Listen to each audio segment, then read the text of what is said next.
All right, so let's talk about tools. Taiwan, Jap, American made, SK tools, Craftsman tools, Snap-on tools, the big tool of the day.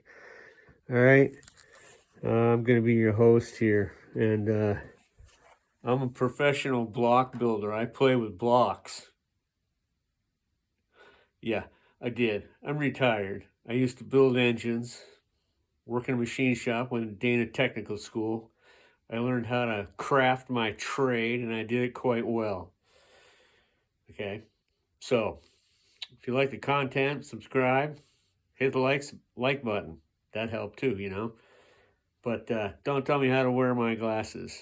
All right, so now today is about the tools. It's about the tools you get, what the tools are going to do for you, and more importantly, what kind of job is the tool going to do for you? Now, I'm not patting myself on the back. I'm just merely stating a fact about tools. You can buy the best tools there is, and I'm not saying these are the best. These are all Snap-on, Snap-on, Snap-on, Snap-on, Snap-on. Oh, Craftsman. But the rest of them are all Snap-on. Okay. Now, point to my story here is that I worked in a Harley shop when I was like 20 years old, and I bought these wrenches back then, and I worked on Harleys, and I've had those ever since I was 20, and I'm not 20 anymore. I am pushing 60 plus. I've had these sockets since I was 20-something years old. I lost the ratchets along the way, but that's Snap-on. I've had that forever. T-handle for working with your tap. Snappy. Most of the stuff in here is snappy. Some of it anyway. Snappy. But anyway, you get my point. I didn't buy these because I was filthy rich, and I didn't buy these because they were supposed to be the top of the line. I bought these tools because they came with a warranty at the time. You break it, you get another one. But more importantly, like I said, I'm a professional.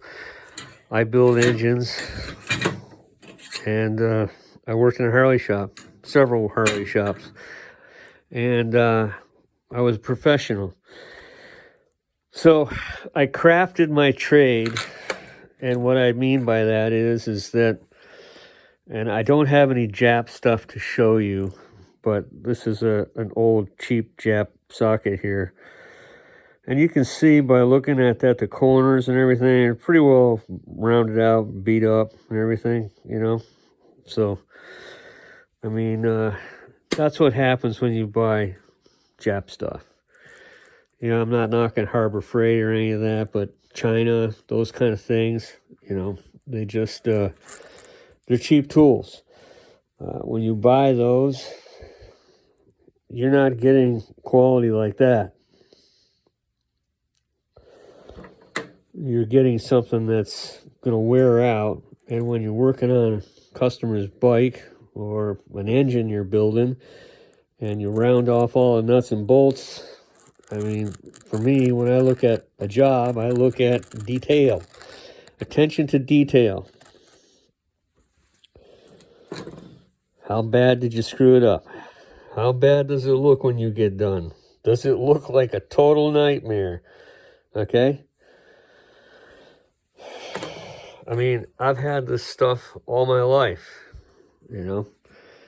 And my dad told me, he said, fix something, and when you fix it, you know, you try to make it look like you weren't in there doing anything. So, over the years, I don't work in those settings anymore. I'm retired. Like I said, I'm pushing 60 plus. Here's Mac. I bought those somewhere down the line. But SK tools, they're pretty cool. They're pretty good tools, SK. That's a Cummins power steering pump wrench I made. And I got some other ones here because I don't work in those settings anymore. You can figure out who I bought that from. But SK tools, I've had these things for a long time. Mac, they were a good brand. Snap-on again. I mean, look at it. Look at the wear on them. There is no wear. You know, buying these tools doesn't make you a good mechanic. A good mechanic pays attention to what he's doing, and when he's in there working on your car or your truck or whatever the hell it is he's working on, your bike, he doesn't bust something off, bend something so it's gonna break, screw something else up so you can't get it fixed right, or when you get your car back and you want to do something to it yourself, you can at least fix it.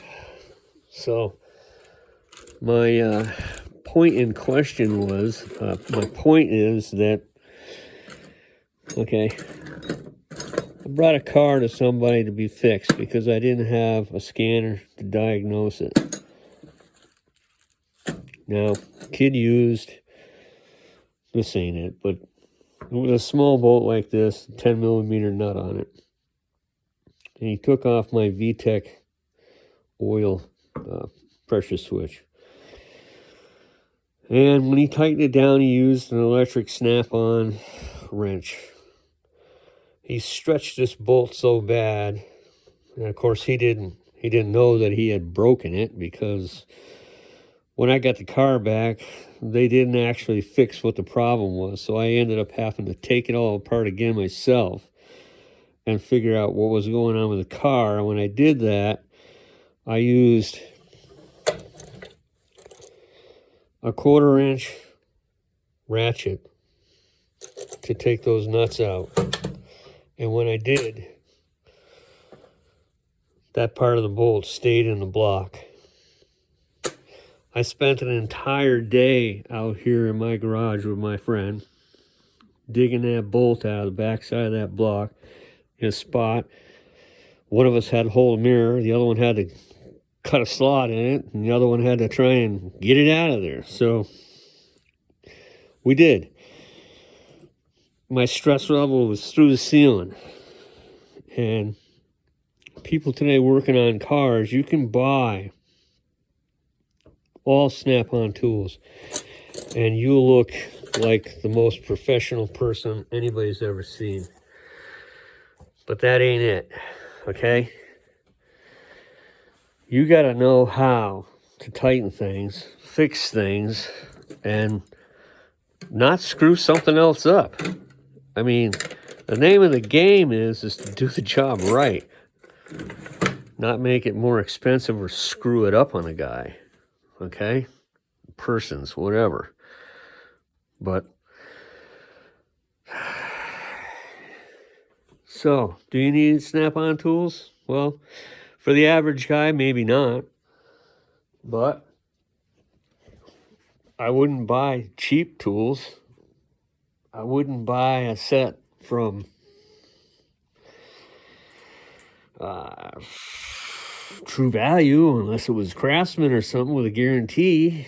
But I mean, I wouldn't buy Taiwanese stuff at the dollar store or the Dollar Tree to work on my stuff.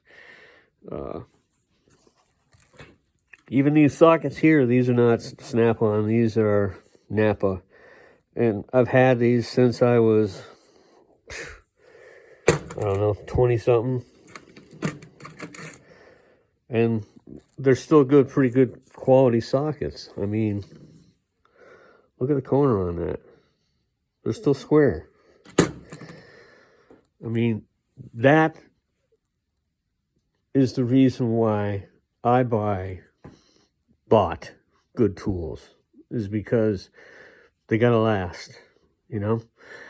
You can have 10 toolboxes out there with drawers and drawers and drawers of sockets, wrenches, screwdrivers, 50 million screwdrivers.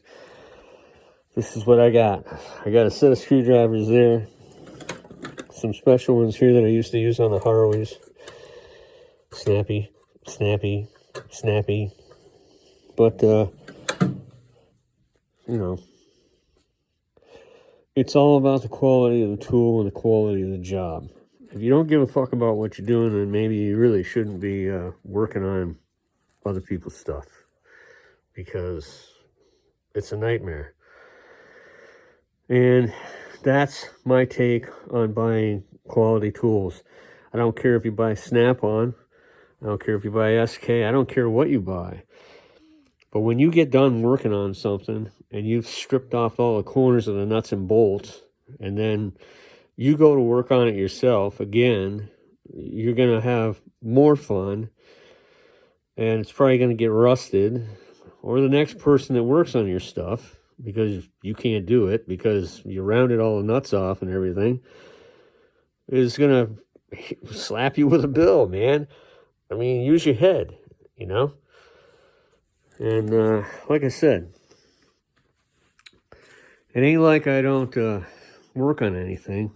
I do a pretty fair share of fixing my own stuff, keeping my own stuff going. I still got old Black Betty out there, the Dodge 5.9 Cummins 3500, and don't tell me how to wear my sunglasses. Got it? So that's my take on tools and why you need to buy at least halfway decent tools, so that you're not butchering everything up on everybody. And not only that, but you buy them once. And you know, I don't lend my tools out because people will borrow tools. They didn't have the money to buy them in the first place, and they probably don't give a shit about your tools anyway, and they just lose them anyway. So I don't lend my tools out. So that's another thing to think about. Okay, like, subscribe, and listen. Don't tell me how to wear my sunglasses. See ya. Adios, amigos. Like, subscribe.